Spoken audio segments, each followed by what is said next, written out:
So hello everyone, welcome back to our channel ponder up. दोस्तों, आज के इस पार्टिकुलर वीडियो पर हम लोग बात करने वाले हैं कि यदि आप लोगों ने एक न्यू वेबसाइट को बनाया है और उसको क्या करना है, सर्च रिजल्ट पे लाना है, गूगल के एआई ओवरव्यू पे लाना है, तो हमको क्या करना होगा, कुछ एसईओ ट्रिक्स को फॉलो करना होगा। और वह एसईओ ट्रिक्स होने वाली हैं बड़ी ही इंपॉर्टेंट आज की डेट पे, क्योंकि जो गूगल है वह अथॉरिटी पे काम करने लगा है। आपकी वेबसाइट जो है ऐसे नहीं कि आप रैंडम सा कोई भी टॉपिक ले लें, रैंडम सा कोई भी कीवर्ड ले लें और उस पर अपनी वेबसाइट को रैंक कर पाए, तो ऐसा होना बड़ा ही मुश्किल हो गया है। तो इस चीज को अगर आपको टैकल करना है तो आपको सिंपल से ब्रांडिंग पे फोकस करना होगा। और ब्रांडिंग पे फोकस करने के लिए आपको कुछ ना कुछ कहीं ना कहीं गूगल के ऐसे फैक्टर्स को समझना होगा जिसके लिए आपको रैंकिंग समझ में आ जाए कि गूगल किस तरीके से किसी पोस्ट को रैंक करता है, किसी ब्लॉग पोस्ट को वह रैंक करता है। तो वीडियो बड़ा ही इन्फॉर्मेटिव है। अगर अच्छा लगे तो प्लीज वीडियो को लाइक कर दे, चैनल को सब्सक्राइब कर दे। Let's get start the video. तो यार, मैंने इस माइंड मैप को आप लोगों के लिए प्रिपेयर करवाया है। जैसा कि आप लोग देख सकते हैं, Google ranking factors for SEO और एआई सर्च। ठीक है, ये चीज अगर आप लोग आज की डेट पे समझ गए ना, तो वेबसाइट को रैंक करना बड़ा ही आसान हो जाएगा। तो सबसे पहले हम लोग बात कर लेते हैं कोर रैंकिंग फैक्टर्स के बारे में। और मैं यहाँ पर एक चीज आपको और बताना चाहूंगा कि यदि आप लोगों ने मेरा एक वीडियो नहीं देखा है जहाँ पर मैंने बताया हुआ है कि गूगल के जो सर्च रैंकिंग सिस्टम है कैसे काम करते हैं, तो वह वीडियो आप स्क्रीन पर देख सकते हैं और उसका लिंक मैं आपको चैनल के डिस्क्रिप्शन में दे दूंगा। तो उसको भी जाकर एक बार आप लोग देखें, जिससे आपको यह सारी चीजें क्लियर हो जाएं कि गूगल का रैंकिंग सिस्टम किस तरीके से काम करता है। तो यहाँ पर हमारा पहला पॉइंट है इंडेक्सेशन का। ठीक है, मतलब कि अगर आप लोग पोस्ट को लिखते हैं तो इंडेक्स होना जरूरी है यहाँ पर। ठीक है, अगर आपका पेज गूगल या एआई टूल्स के सिस्टम में इंडेक्स ही नहीं हुआ तो रैंकिंग मिल ही नहीं सकती। इंडेक्सेशन का मतलब है गूगल का आपके पेज को देखना, समझना और आगे डेटाबेस में सेव करना। ठीक है, तो यहाँ पर इंडेक्सिंग का सेम यही मतलब होता है। अब गूगल आपकी पोस्ट को इंडेक्स कब करेगा, इसके लिए हमको कुछ पॉइंट्स को समझना होगा। पहला हमारा पॉइंट है robots.txt फाइल। ठीक है, जैसे कि आपने एक ब्लॉग पोस्ट को लिखा, अब ठीक है, आप लोग इंडेक्स करना जब स्टार्ट करते हैं तो वहां पर आपको robots.txt फाइल को सबमिट करना होता है। इसके लिए आप क्या करेंगे, एक एक्सटर्नल प्लगइन का यूज करेंगे जिससे आप आसानी से जो robot.txt की फाइल है आप सबमिट कर पाए।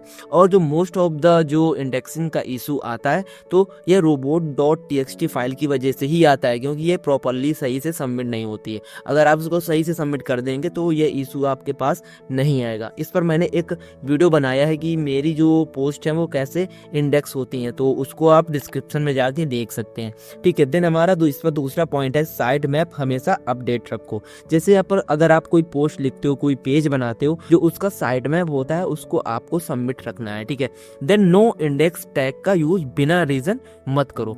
मतलब कि अगर आपने कोई पेज बनाया है, ठीक है, और वहां पर नो इंडेक्स आपने डाल रखा है, मान लीजिए कोई कैटेगरी है उसको नो इंडेक्स कर रखा है, तो आपको वहां पे नहीं करना है। हाँ, मानते हैं ये टैग्स जो होते हैं उनको नो इंडेक्स ही रखना होता है। जैसे यहाँ पर लिखा हुआ नो इंडेक्स टैग्स का यूज बिना रीजन मत करो, तो जो हम लोग वेबसाइट पे टैग का यूज करते हैं उनको नो इंडेक्स में ही रखना होता है। देन इंटरनल लिंकिंग अच्छी तरह से सेट करो। इंटरनल लिंकिंग का मतलब है जैसे कोई पोस्ट अगर आप लोग लिखते हो तो उस पर अपने ब्लॉग से ही कुछ लिंक्स को उठाकर नेचुरली तरीके से अपने ब्लॉग पे पुट करना होता है, उसको बोलते हैं इंटरनल लिंकिंग। ठीक है, देन हमारा अगला पॉइंट है सिंपल HTML यूज करो, हैवी जावास्क्रिप्ट से बचो। मतलब कि अनदर कोड अपनी वेबसाइट पे मत यूज करो, सिंपल से HTML फॉर्मेट को यूज करो। यह सिंपल और लाइट वेट होता है। ठीक है, देन पेज की स्पीड 3 सेकेंड से कम रखो और आप पेज स्पीड पे जाकर अपने वेबसाइट की स्पीड को चेक कर सकते हैं। अगर एग्जांपल को देखें तो अगर आपका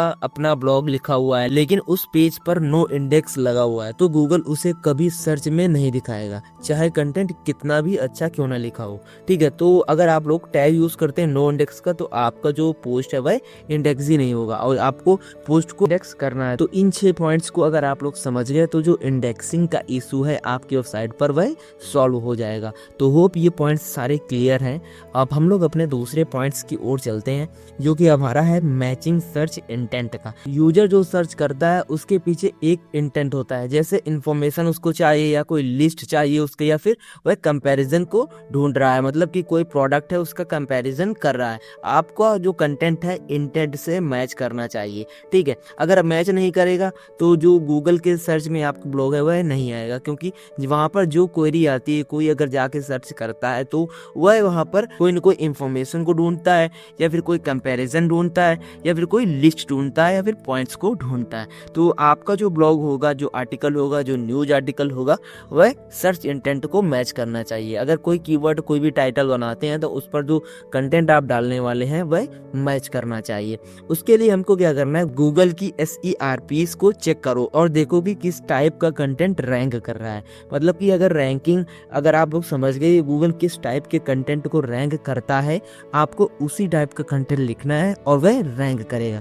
देन कंटेंट का फॉर्मेट सेव रखो, जैसे कि लिस्ट, गाइड, स्टेप्स, ठीक है। अगर आप लोग कोई गाइड लिखते हैं तो उसको आपको गूगल की गाइडलाइन के अकॉर्डिंग ही लिस्ट आउट करना होगा। और इसके लिए मैंने जो वीडियो बनाया है सर्च गाइडलाइंस, गूगल की जो सर्च सिस्टम है उस पर मैंने इस चीज़ को बताया हुआ है, तो आप लोग उसको जाकर देख सकते हैं।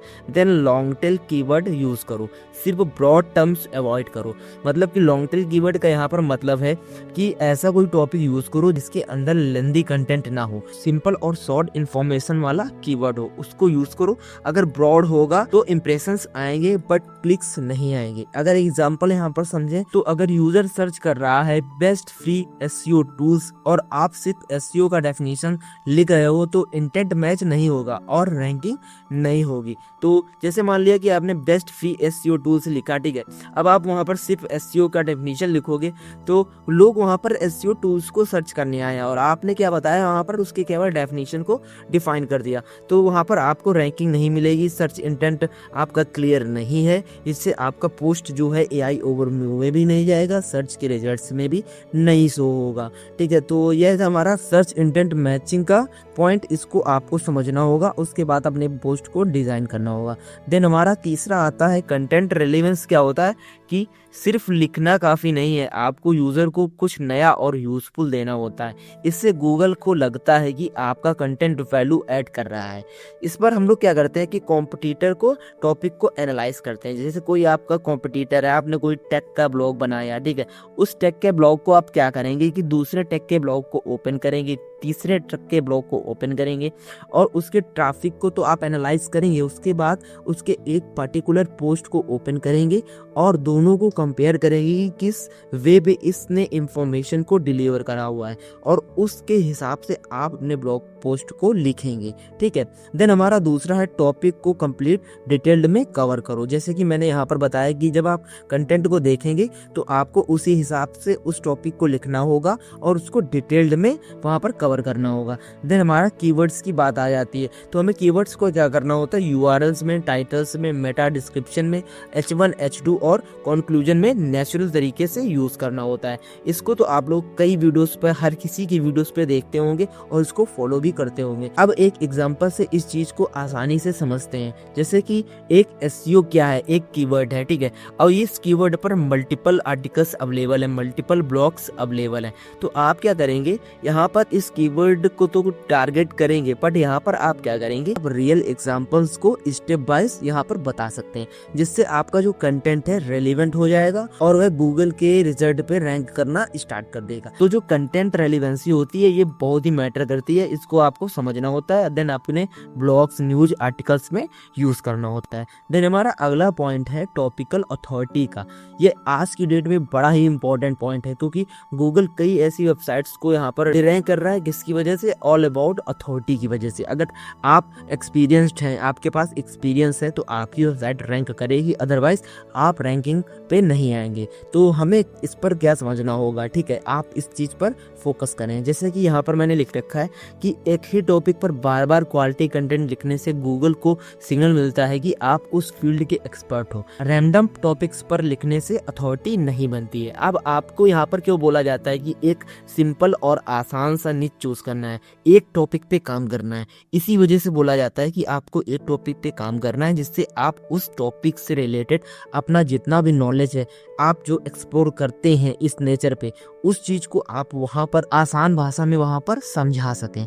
ठीक है, तो यहाँ से जब इस चीज को आप करेंगे तो आपकी वेबसाइट की जो है टॉपिकल अथॉरिटी बनना स्टार्ट हो जाएगी। ठीक है, यहाँ पर 3 पॉइंट्स हैं, जैसे आप लोग इनको समझ सकते हैं। एक ऐसा पिलर कंटेंट बनाओ जो कि आपकी कई ब्लॉग पोस्ट को कवर करने वाला हो। मान लेते हैं मैं यहाँ पर इसी कीवर्ड को यहाँ पर ले लेता हूँ, एसईओ क्या है।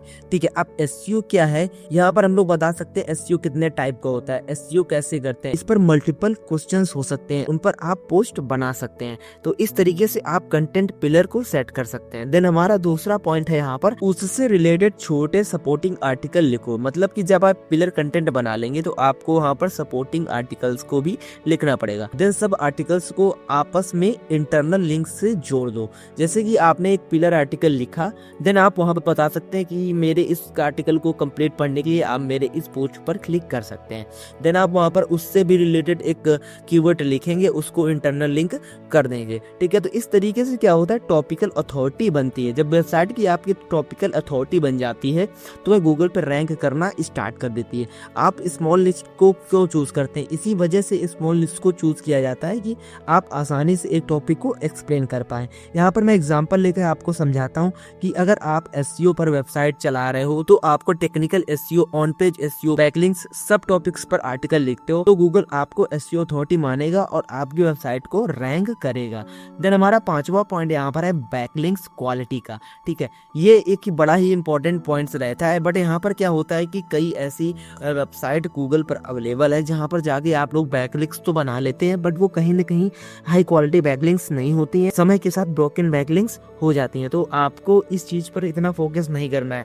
मैं आपको यहाँ पर यही रिकमेंड करूँगा अपने एक्सपीरियंस से कि आप जब अच्छे से अच्छा कंटेंट, क्वालिटी कंटेंट पर फोकस करेंगे तो आपका ब्लॉग ऑलरेडी कोई ना कोई लिंक करेगा और वहाँ से आपको एक अच्छा और हाई क्वालिटी बैकलिंक मिल जाएगा। ठीक है, अब आपको की एक्शंस पे ध्यान देना है, जैसे कि ट्रस्टेड और रेलिवेंट साइट से बैकलिंक्स लो, बैकलिंक्स का एनालिसिस टूल यूज करो, निश और लोकेशन रेलिवेंट लिंक्स पर फोकस करो। ठीक है, तो ये बड़े ही इंपॉर्टेंट पॉइंट्स हैं। यहाँ पर मैं आपको एक एग्जांपल बताता हूँ। अगर आपको एक नॉन वेबसाइट से एक बैकलिंक्स मिलता है तो वो 100 स्पैमी लिंक्स से ज़्यादा पावरफुल होता है। अब यहाँ पर मैंने ऐसा क्यों बोला, क्योंकि मैंने अभी एक रिसेंटली एक ब्लॉग पोस्ट को बनाया था, एक पोस्ट को सेट किया था कि जहाँ पर मैंने एक्सप्लेन किया था कि अनएम्प्लॉयमेंट ऑफ डॉक्टर। अब मुझे क्या हुआ कि एक हाई अथॉरिटी की वेबसाइट से ऑटोमेटिक बैकलिंक्स मिल गया। जब मैंने चेक किया आगे तो वहाँ पर एक अच्छा खासा डू फॉलो बैकलिंक्स बना था। उस पर क्या है, अथॉरिटी कितनी है, 85 है उसकी अथॉरिटी। तो मैं यहाँ पर इस वजह से बोल रहा हूँ क्योंकि स्पैमी बैकलिंक्स बनाने से अच्छा है आप क्वालिटी बैकलिंक्स बनाओ। ठीक है, देन हमारा अगला आता है डोमेन की स्ट्रेंथ। डोमेन स्ट्रेंथ का मतलब है कि आपकी वेबसाइट का ओवरऑल ट्रस्ट और पावर जो टाइम के साथ बिल्ड होता है। तो जब आप अच्छे से काम करेंगे तो वह आसानी से जो आपकी वेबसाइट का ट्रस्ट है, पावर है, वह बिल्ड होना स्टार्ट हो जाएगा। ठीक है, कॉम्पिटिटर के डोमेन स्ट्रेंथ से कंपेयर करो। आपको अपने डोमेन की स्ट्रेंथ को सेट करना होगा। तो आपके जो कॉम्पिटिटर है उनके डोमेन की स्ट्रेंथ को आप चेक करो, उसके अकॉर्डिंग अपने ब्लॉग को सेट करो। देन रेगुलर और नेचुरल बैकलिंक्स को बिल्ड करते रहो, ओल्ड कंटेंट को अपडेट करते रहो। ये भी मोस्ट इंपॉर्टेंट पॉइंट है, इसको भी आपको कवर करना है। देन एग्जांपल लेके समझिए, तो जो वेबसाइट 5 साल से रेगुलर क्वालिटी कंटेंट और बैकलिंक्स ले रही हैं वो नई वेबसाइट से ज्यादा स्ट्रॉन्ग होती हैं। तो आपको कंटेंट को अपडेट करते रहना है। ठीक है, देन अगला हमारा पॉइंट आता है ब्रांड सिग्नल्स का। ठीक है, ब्रांड सिग्नल्स इंपॉर्टेंट है बट इतना नहीं है, बट इसको समझ लीजिए एक बार आप लोग। जैसे कि ब्रांड सिग्नल्स गूगल को बताता है कि आपको लोग ट्रस्ट करते हैं या नहीं, खासकर ये लोकल बिजनेस के लिए यूज होता है। इस पर आपको क्या करना होता है कि गूगल बिजनेस प्रोफाइल को सेटअप करना होता है। आप जाकर सिंपल से मैप पे जाएंगे तो गूगल बिजनेस आपको क्रिएट करना है, वहां से आपको अपने वहां से क्या करना है, आपको मैप की रेटिंग्स लेनी है। तो वहां पर क्या करता है, जो गूगल बिजनेस प्रोफाइल जब बन जाती है आपकी तो वहां से भी अथॉरिटी बनना स्टार्ट हो जाती है। देन हमारा दूसरा है डिफरेंट प्लेटफॉर्म्स पर प्रेजेंस रहो, जैसे ट्विटर, फेसबुक, टेलीग्राम, एक्स जैसे प्लेटफॉर्म पर एक्टिव रहो। देन ब्रांड नेम्स को कंसिस्टेंट रखो, मतलब कि आप ब्रांड नेम हर जगह यूज करिए, रेडिट पर यूज करिए, पिंटरेस्ट पर यूज करिए, ब्रांड नेम को विजिबल रखना है। एग्जांपल को लेके समझे, अगर किसी लोकल क्लिनिक के पास गूगल पर 100 पॉजिटिव रिव्यू हैं तो उसके रैंक रैंक होने के चांसेस ज़्यादा हो जाते हैं अगर अच्छे खासे रिव्यू होंगे। जैसे कि मैंने यहाँ पर आपको बताया था कि अगर रिव्यू आपके पास अच्छे होंगे तो आपको जो ब्लॉग है वह रैंक करना स्टार्ट कर देगा गूगल मैप की मदद से। देन यहाँ पर अब हम लोग कुछ एक्स्ट्रा पॉइंट्स के बारे में बात कर लेते हैं जो कि आपके दिमाग में एक माइंड मैप क्रिएट करेंगे। तो हमारे यहाँ पर पहला पॉइंट है इंडेक्सेशन सबसे पहले आता है और बिना इंडेक्स के रैंकिंग नहीं मिलती है। देन दूसरा है जावा स्क्रिप्ट हैवी पेजेस स्क्रॉल में प्रॉब्लम करते हैं। स्लो पेजेस को एआई सिस्टम इग्नोर कर देता है। यूनिकनेस अच्छी है पर रेलेवेंस सबसे इम्पोर्टेंट है। इंटरनल लिंकिंग अथॉरिटी को बूस्ट करते हैं। Then last but not least SEO एक कंटिन्यूअस प्रोसेस है, एक बार का काम नहीं। तो अब मैं यहाँ पर आपको कुछ सिंपल टूल्स बताता हूँ जिनको आपको यूज करना चाहिए और इनका कोई पेड प्रमोशन यहाँ पर नहीं है, कोई भी पेड वर्जन नहीं है। आप फ्री वर्जन के साथ जाकर ही इनको यूज कर सकते हैं। तो यहाँ पर आप लोग यूज कर सकते हैं स्क्रीमिंग फ्रॉग का। ये क्या करता है कि वेबसाइट के पेजेस को इंटरनल लिंकिंग चेक करता है। जैसे आपने कोई पेज अगर बनाया तो उस पर कितने इंटरनल लिंक्स हैं, भाई यहाँ पर आपको बता देगा। देन आप यूज कर सकते हैं रैंकबिलिटी का। तो इसको हम लोग कैसे यूज करते हैं, जो आपके कॉम्पिटिटर्स होते हैं कि कौन से टॉपिक्स को कवर करते हैं या ये देखने के लिए यूज किया जाता है, तो उसको आप लोग यूज कर सकते हैं। देन एचआरएफ यूज करना है जो मोस्ट इंपॉर्टेंट है बैकलिंक्स के लिए, डोमेन स्ट्रेंथ के लिए, अथॉरिटी के लिए, ये काफी इंपॉर्टेंट है। तो कीवर्ड के लिए भी इसको यूज कर सकते हैं। देन हमारा फ्री वर्जन आता है SEMrush का। Overall SEO health backlinks and monitoring करने के लिए आप SEMrush का यूज कर सकते हैं। तो होप ये वीडियो आप लोगों को क्लियर हो गया होगा, और अगर वीडियो क्लियर हो गया है तो वीडियो को लाइक कर देना, चैनल को सब्सक्राइब कर देना। ऐसे ही धमाकेदार वीडियो मैं आप लोगों के लिए लाता रहता हूँ। और हाँ, एक पॉइंट याद रखना कि ब्लॉगिंग डेड नहीं है। आपको क्या करना होगा, एक माइंड सेट के साथ काम करना होगा और आपको अच्छे खासे रिजल्ट्स देखने को मिलेंगे। तो मिलते हैं ऐसे और धमाकेदार वीडियो के साथ, तब तक के लिए बाय बाय।